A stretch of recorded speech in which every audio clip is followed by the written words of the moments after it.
안녕하세요.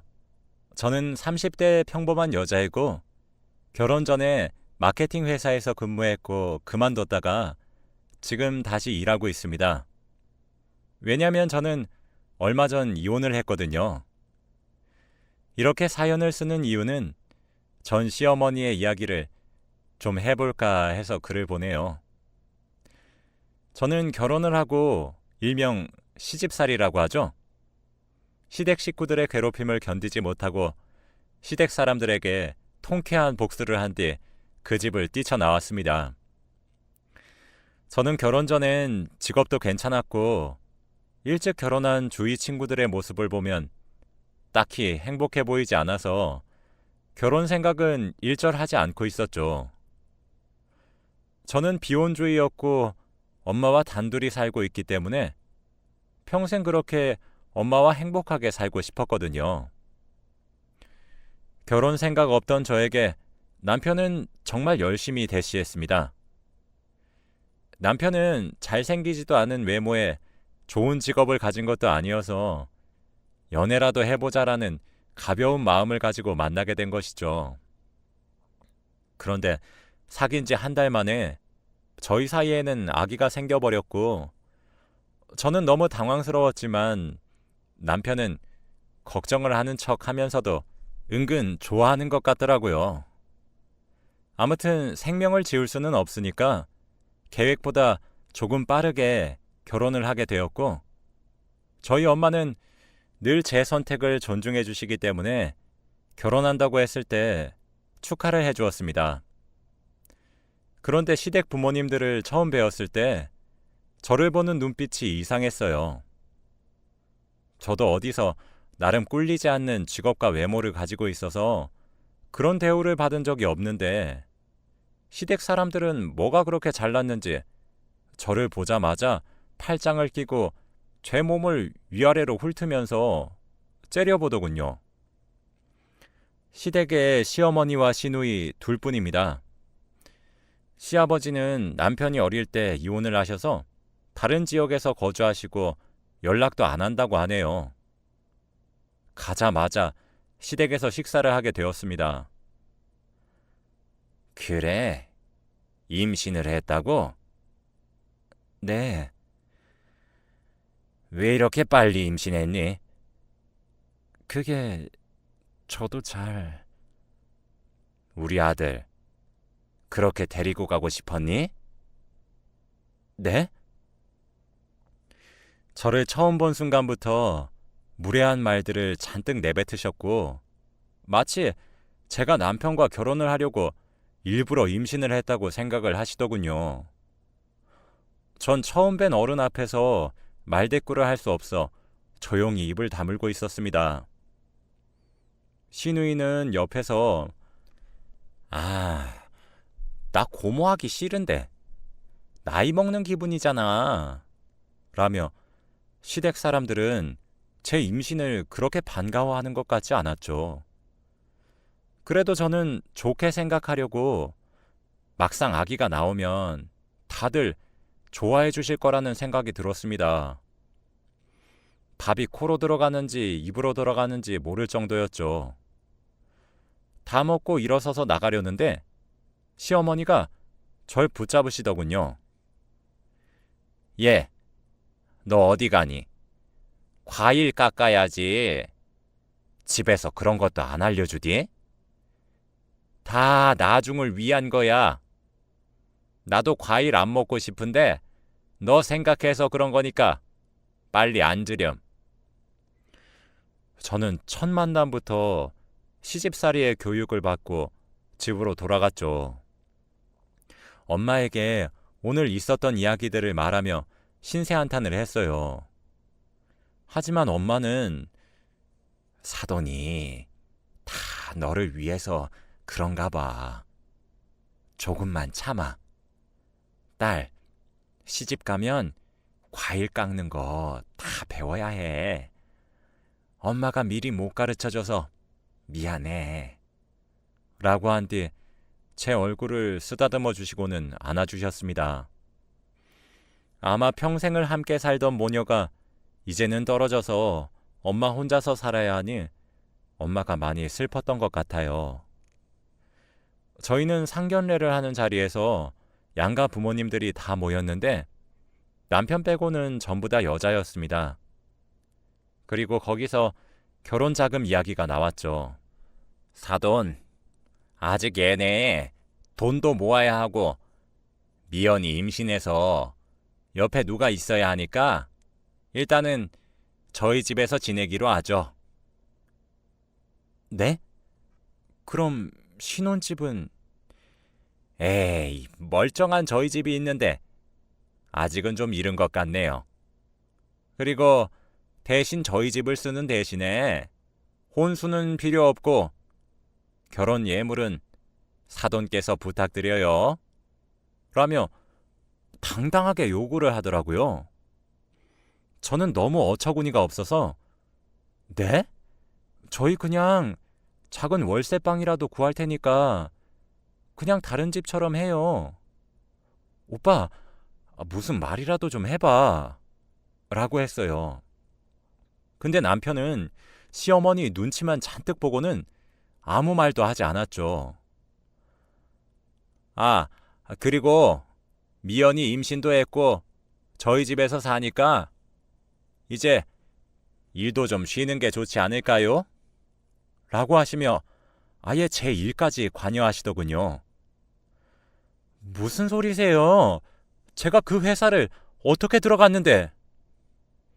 너 아기한테 신경 써야지. 그리고 집에 들어오면 많이 바쁠 게다. 도대체 시집살이를 얼마나 시키려고 이렇게까지 요구하는지. 그런데 그때 엄마가 알겠다고 대답을 하셨어요. 저는 그 순간 제 편을 들어주지 않는 엄마와 남편이 너무 원망스러웠습니다. 상견례가 끝난 후 집으로 돌아와 화를 냈어요. 엄마는 속도 없어?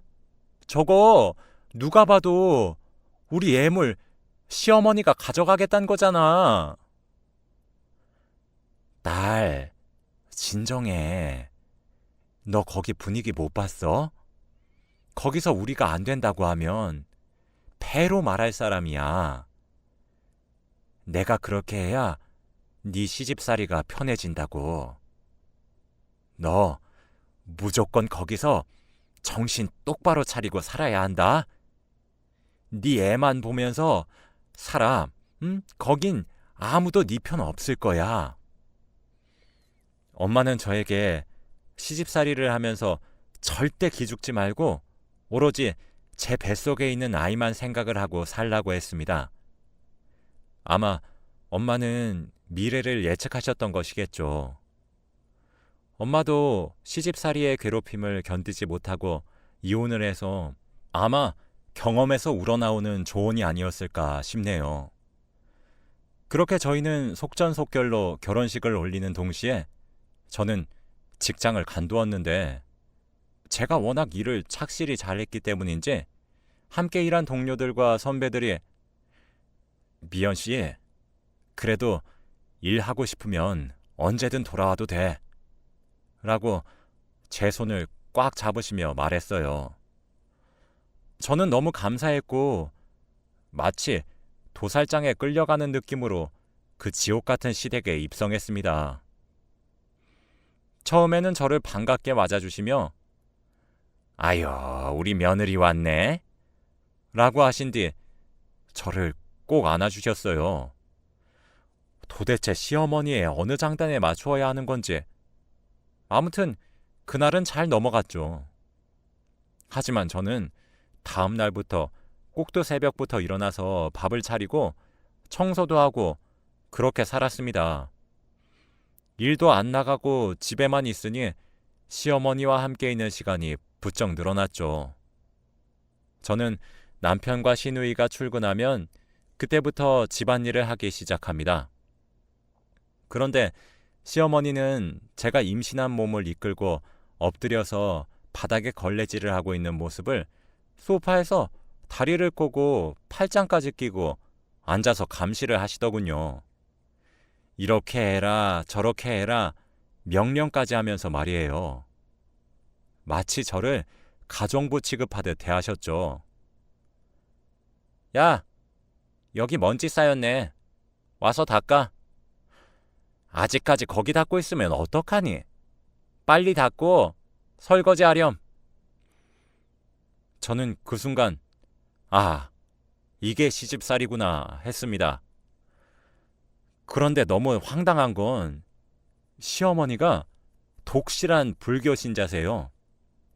그래서 방에 조그만 불상이 있는데 항상 저보고 예, 이리로 와봐라 하고 부르셔서 갔더니 세상에 글쎄 임산부인 저더러 불상에 대고 108배를 하라고 시키시는 게 아니겠어요? 전 너무 황당했어요. 네? 지금 여기서요? 그래, 너도 이 집안의 사람이 됐으면 우리 집안의 전통을 따라야지. 저는 기독교였고 한 번도 그런 절을 해본 적이 없어서 거절했습니다. 하지만 소용없었죠. 어머니, 저 기독교인데 이젠 불교로 바꾸렴. 기독교가 뭐니? 저는 강제적으로 종교를 바꾸었고 매일 청소를 하고 불상 앞에서 108배를 하는데 홀몸으로 해도 너무 힘든 것을 임신을 한 채로 하라고 하시니 정말 죽겠더군요. 몰래 몇 개씩 줄이려고 했는데 시어머니는 제 옆에서 제가 땀을 뻘뻘 흘리며 절을 하시는 모습을 지켜보면서 숫자를 세고 계시더군요. 정직하게 108번의 절을 해야 했죠. 너무 힘들고 다리도 너무 아프고 배는 점점 불러오니 절을 하는 게 너무 힘든데 시어머니는 제가 힘들든지 말든지 전혀 상관을 하지 않았어요. 그래도 그것까지는 몸만 힘든 거니 좀 낫습니다. 어느 날은 제가 남편과 시누이가 오기 전에 저녁 밥상을 준비하고 있으면 얘야, 내가 오늘 조개 된장국이 먹고 싶네. 내가 조개를 워낙 좋아해서 말이야. 듬뿍 넣어주렴. 라고 메뉴를 정해주셨고 저는 고분고분 말을 들었어요. 그날 저녁은 조개를 잔뜩 넣은 된장국을 만들었죠. 남편과 시누이가 퇴근을 하고 4명이서 식탁에 앉아 밥을 먹었어요. 그런데 갑자기 시어머니가 콜록거리시더니 얼굴이 금세 붉어지셨고 몸에는 두드러기 같은 것이 나더라고요. 남편과 시누이는 너무 놀라며 엄마 왜 이래? 라고 했어요. 남편은 탁자 위에 놓여있던 제 된장국을 보고 당신 미쳤어? 엄마 조개 알레르기 있단 말이야. 우리 엄마 죽게 하려고 아예 작정을 했구나 너. 하며 화를 냈죠. 알고 보니 시어머니는 조개 알레르기가 있으셨고 저에게 일부러 된장국을 끓이라고 시키신 뒤 가족들의 관심을 끌기 위한 거였죠. 어머니는 갑자기 눈물을 흘리시며 아이고 며느리가 시어머니 죽이려고 하네. 아이고 나 죽네 나 죽어 라며 불쌍한 눈물 연기를 하셨고 시누이는 저에게 언니 요리를 하기 전에 못 먹는 게 있는지 확인을 해야 하는 게 기본 아니에요? 어떻게 기본도 없어요? 라고 시어머니를 챙겼어요. 저는 거기다 대고 아니 시어머니가 저한테 조개 듬뿍 넣어달라고 하셨잖아요.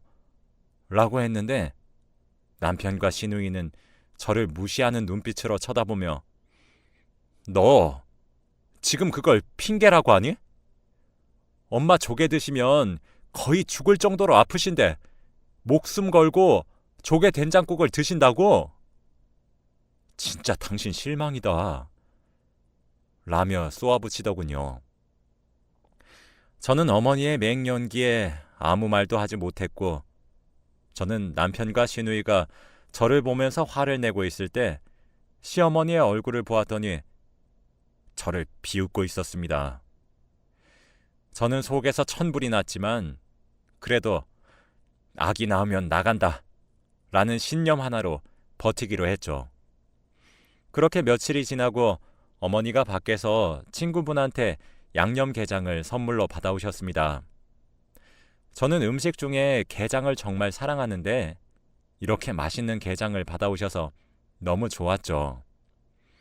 아침 밥상에 게장을 잔뜩 쌓아서 올리고 제가 젓가락을 들고 먹으려고 하니 시어머니가 절 말리더라고요. 얘야, 내가 네 거는 더 맛있는 걸로 따로 준비했단다. 우선 우리 딸이랑 아들만 먹이고 출근시킨 뒤에 우리끼리 따로 먹자꾸나. 라고 하시면서요. 저는 시어머니가 따로 게장을 빼놓으신 거는 본 적이 없었는데 그래도 저를 위해 준비해 주셨다고 하니 기분은 좋았죠. 시어머니의 말을 듣고 남편과 시누이는 아, 엄마, 우리는 자식도 아니야? 당신은 좋겠다. 진짜 이런 시어머니가 어디 있어? 에휴, 언니는 맨날 실수만 하는데 엄마가 보살이다 보살. 이렇게 시누이가 싫은 소리를 해도 더 맛있는 게장을 먹을 수 있다는 생각에 기분이 나쁘지 않았습니다. 그렇게 두 사람을 출근시키고 저는 밥상을 치우지 않은 상태로 시어머니에게 어머니, 제 게장은 어디 있어요? 라고 물으니 저기 있잖아, 저기. 라며 손가락으로 가리키셨는데 그걸 따라가니 남편과 시누이가 먹다 남은 게장 껍질밖에 없었죠. 어머니, 어디요? 아니, 네 바로 앞에 있잖니. 어머니, 장난치시는 거죠? 이거 시누이랑 남편이 먹다 버린 게장 껍질이잖아요. 내가 지금 장난하는 걸로 보이니? 넌 설마 네 입에 그런 비싼 게장을 먹게 해줄 수 있을 거라고 생각했니? 라며 저에게 가족들이 먹다 버린 껍질에서 살을 골라 먹으라고 했습니다. 저는 너무 화가 났어요. 당장이라도 시어머니의 뺨을 때리고 싶었지만 미연아, 음식 가지고 째째하게 그러지 말자 라고 생각하며 마음을 다스렸죠. 결국 저는 맛있어 보이는 게장을 단 한 번도 먹지 못한 채로 보내야 했습니다. 저는 점점 배가 많이 불러와서 제 몸을 움직이기도 힘든데 계속 집안일을 하고 108배를 하는 게 너무 힘이 들었어요. 시어머니께 어머니, 저 이제 몸이 제 몸 같지 않아서 조금만 쉬다가 하면 안 될까요? 라고 물었죠. 당연히 안 된다고 미쳤냐고 하실 게 뻔했지만 그래도 물어라도 보아야겠다는 생각이었는데 시어머니는 신기하게 그래, 많이 힘들지? 홀몸이 아닌데 내가 간식 차려주마 라며 저를 이해해 주셨죠. 저는 이게 무슨 일인가 싶었고 정말 오랜만에 아침에 침대에 누워 쉬고 있으니 시어머니가 저에게 간식까지 가져다 주시더군요. 저는 어머니 너무 감사해요. 안 그래도 출출했는데 잘 먹을게요. 라고 한 뒤 시어머니가 주신 음료와 간식을 모두 먹었죠. 그런데 그 뒤부터 계속 배가 아프고 속이 안 좋으면서 토를 하는 게 아니겠어요. 그래서 아까 어머니께서 주신 음식들을 다시 보기 위해 주방으로 갔는데 아무리 찾아도 음식은 없었습니다. 그래서 체한 줄 알고 다시 방으로 돌아가려던 순간 분리수거통에 있던 음료와 간식들을 보았죠. 저는 이게 무슨 영문인가 싶어 그것들을 들고 살펴보았더니 이게 무슨 일인지 그 음식들은 유통기한이 모두 지난 음식들이었습니다. 이제는 하다하다 며느리한테 상한 음식까지 먹으라고 쥐어주셨던 거예요. 어머니, 이게 뭐예요? 아까 주신 음식들 다 상한 거잖아요. 그게 왜? 그럼 네가 진작에 잘 알고 먹었어야지.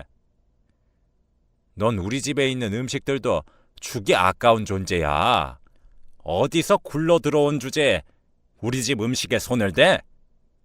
너는 우리 식구들이 남은 음식만 먹고 상한 음식만 먹으렴. 어떻게 이런 악담을 내뱉을 수 있는지 제가 차라리 홀몸이면 모를까.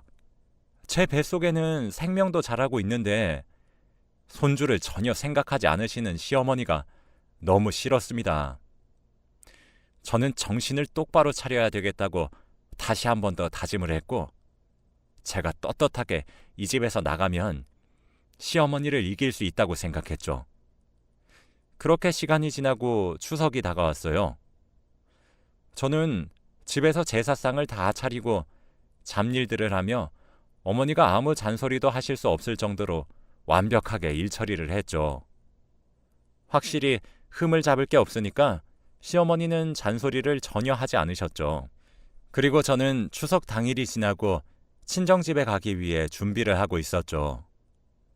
시어머니가 제게 얘야, 너 어디 가니? 라고 하셨고, 저는 엄마한테 잠깐 들리려고요. 추석이기도 하고 엄마도 오랜만에 너무 보고 싶어서요. 라고 대답했습니다. 뭐? 지금 추석에 친정에 가겠다는 말이야? 네, 제사도 다 끝냈고 오늘 할 일은 다 했거든요. 가봤자 엄마 하나 있는 집안은 뭐 하러 가니? 니네 엄마는 너 하나 없으면 못 산다냐? 아휴, 그 엄마의 그 딸이라고 하더니 모녀끼리 잘 논다, 잘 놀아. 그래서 못 배운 집안 사람은 드리는 게 아닌데. 아휴, 내 팔자가 그렇지 뭐. 웬 이상한 게 들어와가지고는. 아휴. 시어머니는 저희 집안에 대해 폭언을 하시면서 저희 엄마를 너네 엄마라고 칭하셨죠. 저한테만 화를 내시고 못되게 구시는 건 제가 다 이해했지만 그래도 하나밖에 없는 저희 엄마를 건드리는 건 도저히 참을 수 없었죠. 어머니, 대체 저한테 왜 이러세요? 제가 뭘 그렇게 잘못했다고 이러시는 겁니까? 그리고 저희 엄마가 뭘 그렇게 잘못했는데요. 그냥 추석 때 엄마 얼굴 한번 보러 가는 게 그런 말을 들어야 할 정도로 잘못한 건가요? 어머, 얘 봐라. 얘, 너 미쳤니? 어디서 어른한테 큰 소리를 내? 그럼 명절에 시댁 내팽겨치고 친정 가서 놀고 오겠다는 며느리를 이해하라고? 세상에 그런 시댁이 어디 있니? 그리고 내가 왜 이러는지 모르겠어? 네가 싫으니까 이러는 거지. 너 우리 아들 성민이 아니었음 진작에 쫓겨났어. 우리 성민이 옆에서 붙어 살려면 이 정도는 감수해야지. 참말 말고 시키는 대로 해. 알아들었어? 시어머니는 드디어 본성을 드러내셨고 저를 괴롭혔던 이유가 단지 저를 싫어해서라고 밝히셨죠. 저는 도저히 참을 수 없었고 시어머니에게 제가 당한 일들을 똑같이 되갚아주고 싶었습니다. 저는 친구들에게 조언을 구했고 친구들은 화를 내면서 어떻게 그런 집에서 그런 대우를 받으면서 살았냐고 당장 이혼하라고 하더군요. 친구들은 협의 이혼은 절대 안 된다며 최대한 위자료를 많이 뺏으라고 했고 어떻게 복수를 해야 할지 계획을 세워주었습니다. 우선 친구들은 위자료를 청구하려면 확실한 증거가 필요하다고 했고, 시어머니가 너에게 했던 모든 행동들에 대한 증거가 필요하다고 했습니다. 그러면서 저에게 녹음기를 하나 사서 항상 지니고 다니라고 했죠. 저는 큰 돈을 들여서 아주 작고 성능도 좋은 녹음기를 하나 사서 하루 종일 지니고 다녔어요. 일부러 증거를 수집하기 위해 평소보다 시어머니께 말대꾸를 많이 했더니 더 화를 내셨고 증거도 수월하게 잘 모아졌죠. 그렇게 이혼 준비를 혼자서 하고 있을 무렵 갑자기 시어머니가 야, 너 당장 나와! 라고 하시며 저를 거실로 불렀죠. 그때는 남편과 시누이가 모두 집에 없어서 저와 시어머니 둘뿐이었거든요. 나가보니 제 얼굴에 웬 종이 한 장을 던지셨죠. 저는 종이에 얼굴을 베어서 피가 났습니다. 어머니, 도대체 왜 이러세요? 네가 똑똑히 봐라. 뭐, 20만 원? 너 미쳤니? 밖에서 일도 안 하는 것이 20만 원을 긁어? 네가 뭔데 이런 거금을 쓰는 거야? 돈이 없는 것은 집에 들이면 안 된다는데. 아휴, 집안 다 망치네. 그 종이를 보니 카드 명세서였고 제가 녹음기를 20만 원에 산 내역이 남아있더군요. 저는 돈이 쓸 일이 잘 없어서 매일 몇천 원씩 쓰는데 갑자기 20만 원이 떡하니 찍혀 있으니 화가 났던 모양입니다. 그런데 제 얼굴에 피는 점점 많이 났고 핏방울이 땅으로 뚝뚝 떨어졌어요. 저는 피를 보고 이성을 잃었고 당장 제 방으로 들어가 지갑을 들고 나와 지갑 안에 있던 현금 20만 원을 시어머니 얼굴에 집어 던져버렸습니다. 야! 여기 20만 원이다. 됐냐? 내가 돈이 없어서 그런 것 같아? 그깟 돈 가지고 쪼잔하게 굴지 마. 돈이라면 너보다 내가 더 많이 벌었거든? 뭐야? 너 지금 시어머니한테 너라고 했니? 그래. 시애미가 시애미다워야 대접을 하지. 이건 뭐 유치원도 아니고. 그냥 이혼할 테니까 평생 아들, 딸이랑 행복하게 사세요.